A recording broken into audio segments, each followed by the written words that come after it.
This session will go quickly through how to set up a user-defined field or add an additional question to the reservation process in EMS. Typically in EMS, we'll just ask the basic questions: date, time, location, status, event name, event type, all of the general questions that are kind of standard to an EMS reservation. Often, you'll also need additional information in order to decide whether to approve it of an event, or just because you need to collect additional information about my event, such as in a video conference. To add those questions, we'll just go to Configuration, Other, User-Defined Fields. And in here, you'll see a list of all of the additional user-defined fields we've added to the system. To create a new one, simply hit New, and we can add the user-defined field. First thing that we need to do is give that field a description. We need to give it a title. Again, the title should always be clear enough as to what this field will be used for so that you and your users can find it later in the system when you need to report on the field or when you need to look up information based on the field. So again, here I could, for instance, prefix mine with VTC if it just applies to a video conference. I'll call this just example question. Next, we have to decide what kind of information we want to get from that question. So we can ask for a date, for a number, for just plain text so the user can type in whatever information they want, or we could ask a yes/no question with a list. If I choose list, I also get this items tab where I would have to define all of their choices in the list.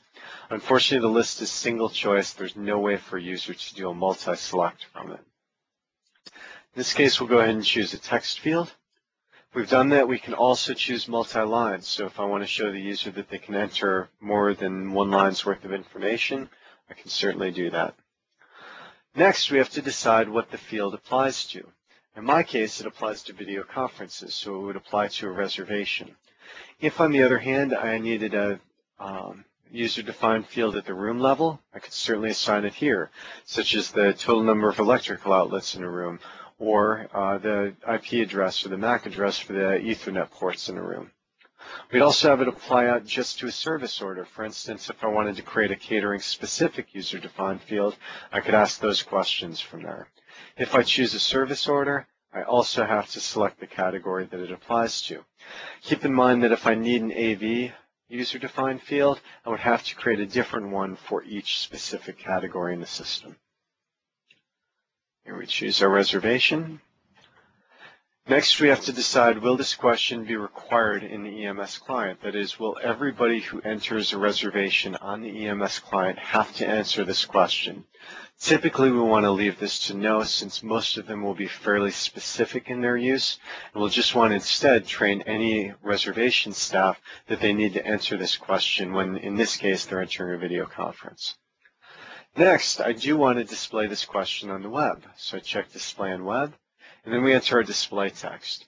So typically here, the field description would tell you guys what the question is or what the answer means. We want to format it here in a way that your virtual users will understand what you're asking them. So we could just say VTC question in the format of a question. Once we're done, we hit OK. We've added our user-defined field. So now that user-defined field will appear anytime somebody creates a reservation on the client side. On the third screen of our reservation wizard process, on the user-defined fields tab here. So I could always go in anytime I create a reservation on the client side and set the value from here. Once I've created the reservation, that user-defined field would then appear on our user-defined fields tab here at the reservation level. So if I needed to add it after the fact, I could always find it, add any information that I want, and then be able to find it from here. Because we said we want this user-defined field to appear on the web, we also need to now add it to our web process templates. So under Configuration Web Process Templates, I would choose which process template it would belong to. So in this case, I created a VTC question. So go to our VTC template. When I edit it, we'll see our user-defined fields tab here, and I can choose whether I want this question to be a required question or just an optional question for that template.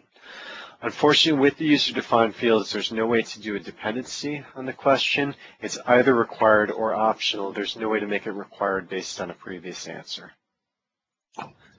In order to look up the answers to those questions, you could go to the browser,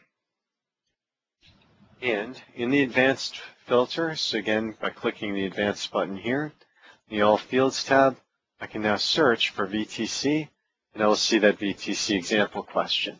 So this would allow me to look up any reservations based on what they answered to that question. You can do the exact same thing in the query builder if you need to build a report that will show the answers to those questions.